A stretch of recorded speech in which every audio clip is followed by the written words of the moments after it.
Hi there, it's Jill from the Diabetes Prevention Program, bringing you another super quick Back to Basics September video.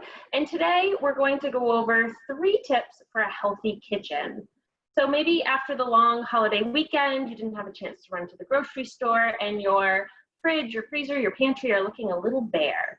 Well, that's a great opportunity for step 1, which is to clean out your fridge and your pantry. So take this opportunity to go through anything that's expired. Maybe there's something you bought for a recipe that you never made and are, let's be honest, probably never going to make.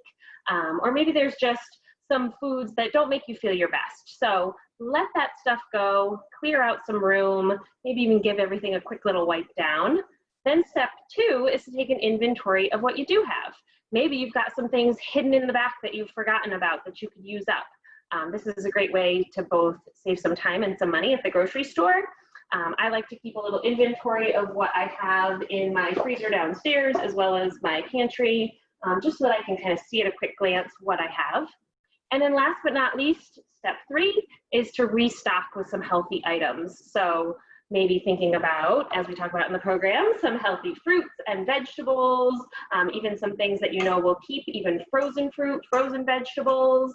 Also, maybe some canned items for your pantry, things like beans, tomatoes, other things that you can throw into lots of recipes, oats, quinoa, brown rice, things like that.